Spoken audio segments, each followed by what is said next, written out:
Hello friends, मैं हूं अर्पित और आपका स्वागत है लॉर्ड्स ऑफ लिटरेचर पर। दोस्तों, आज हम जिस बहुत ही इंटरेस्टिंग पोएम की समरी और क्रिटिकल एनालिसिस डिस्कस करेंगे वो है विलियम बटलर यीट्स की द सेकंड कमिंग। इस पोएम को मैंने ऑलरेडी एक वीडियो में एक्सप्लेन किया है, जिसका लिंक मैं डिस्क्रिप्शन बॉक्स में शेयर कर रहा हूं। आप इस वीडियो को भी ज़रूर देखिएगा, जिससे कि ये पोएम आपको अच्छी तरह से समझ आ जाए। तो आइए चलिए शुरू करते हैं, और हमेशा की तरह शुरुआत करेंगे हम इस पोएम की समरी से। Flying around and around in a widening spiral, a falcon can no longer hear the call of its owner.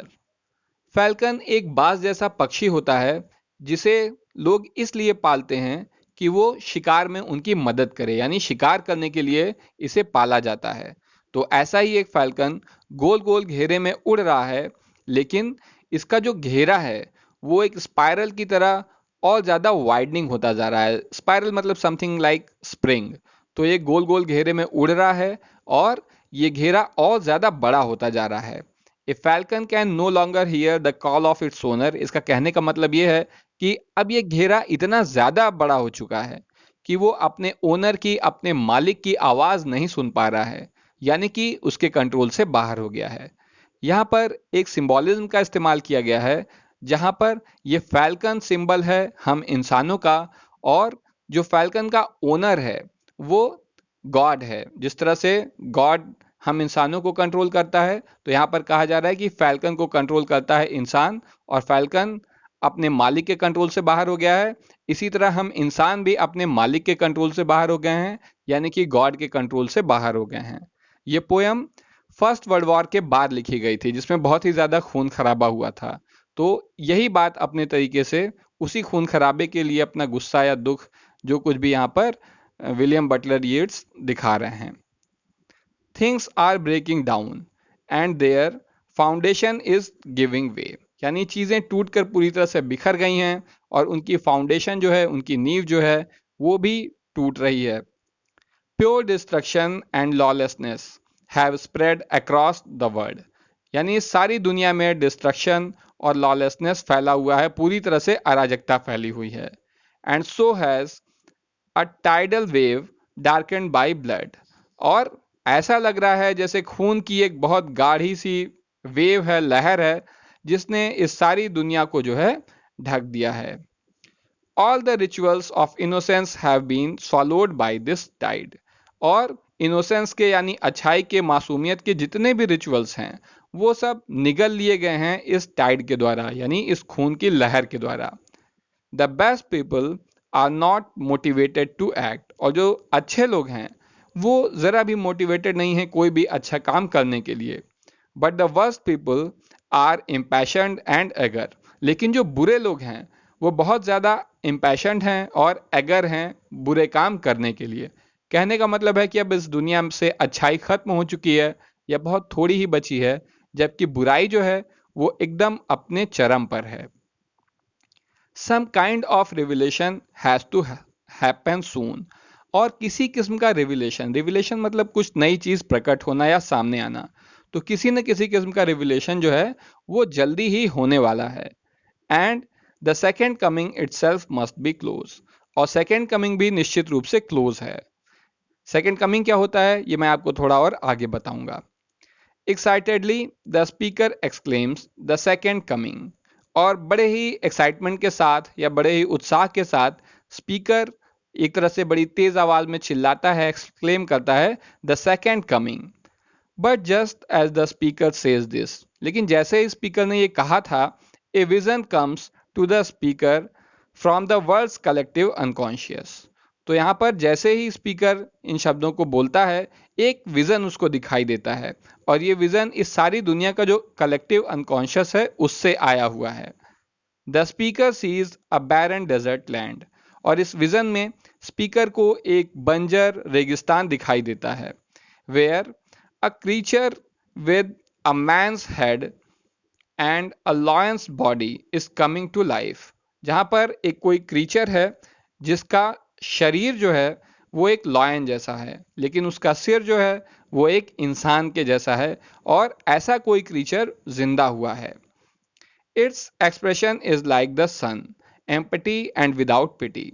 और ये जो क्रीचर है इसका एक्सप्रेशन सन की तरह है, सूरज की तरह है।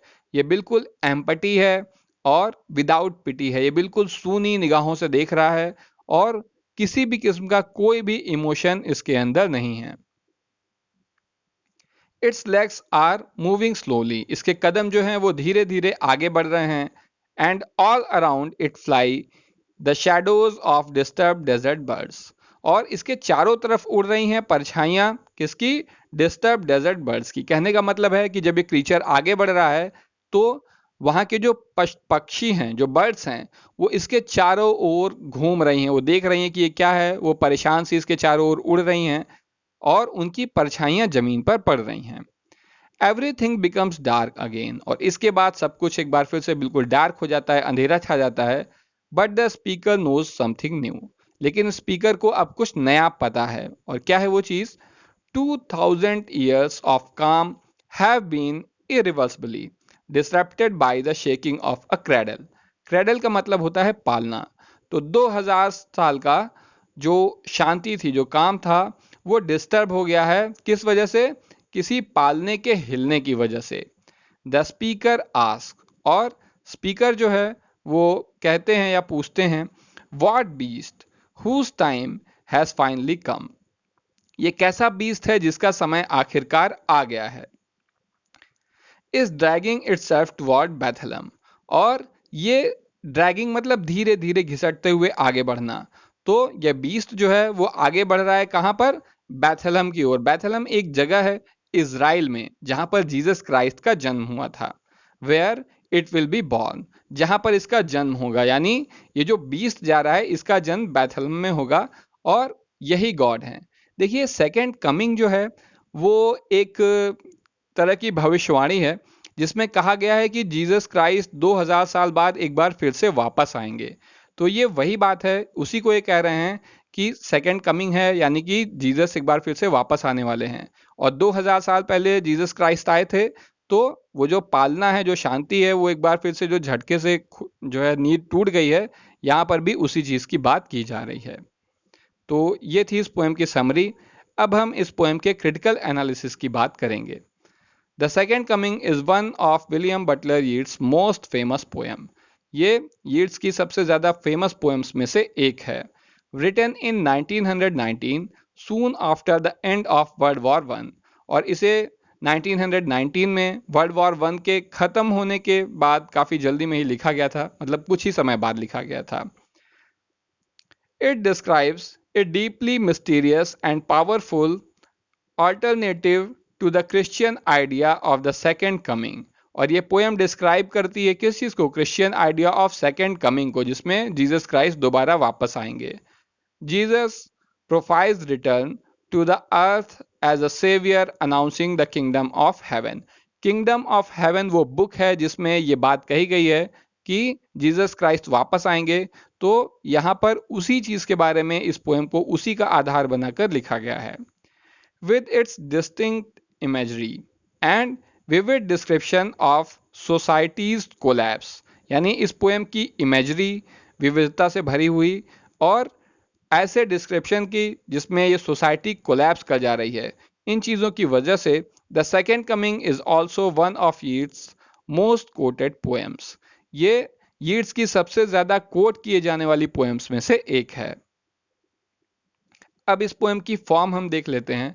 The second coming has two stanzas. इस पोएम में टोटल ये 2 स्टैंजा में बटी हुई है विद 8 एंड 14 लाइन्स रिस्पेक्टिवली। तो फर्स्ट स्टैंजा में 8 लाइन्स हैं जबकि सेकेंड स्टैंजा में 14 लाइन्स हैं।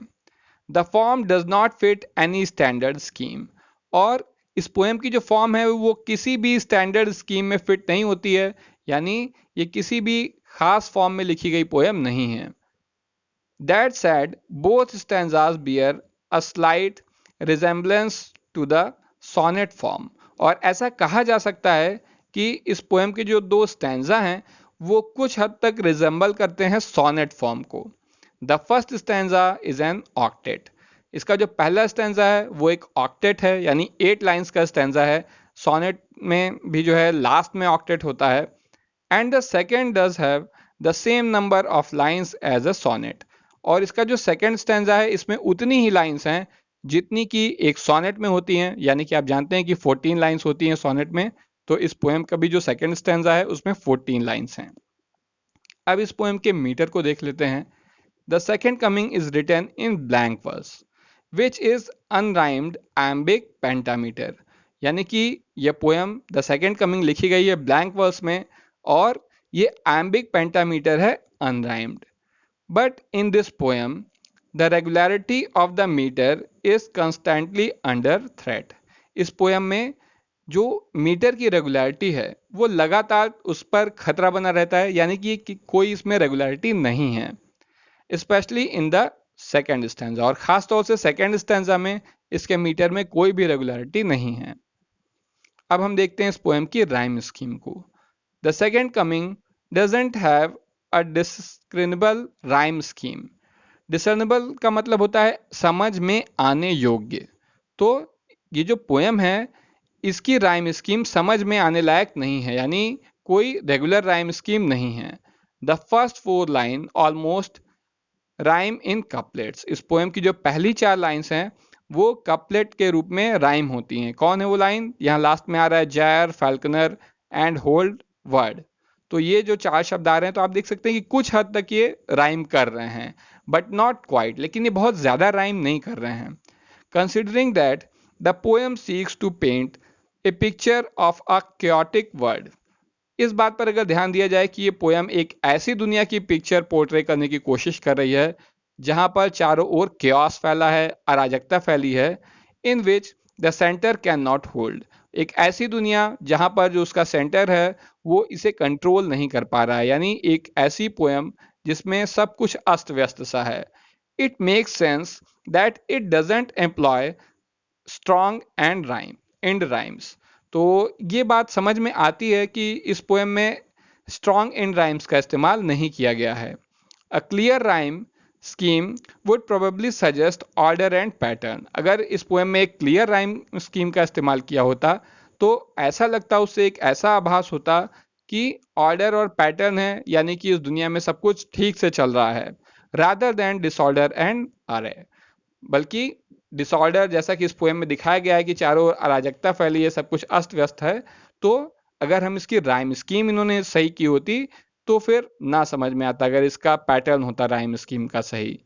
सो the lack of rhyme underscores just how broke this world of anarchy really is. तो जो राइम का लैक है वो इस बार पर जोर देता है कि इस दुनिया में कितनी अराजकता, कितनी अनार्की फैली हुई है वास्तव में।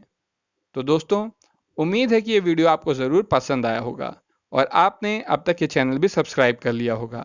अगर नहीं किया है तो अभी कर सकते हैं, और अगर आप किसी टॉपिक पर वीडियो चाहते हैं तो मुझे कमेंट बॉक्स में कमेंट करके बता सकते हैं। आज के लिए बस इतना ही। Thank you.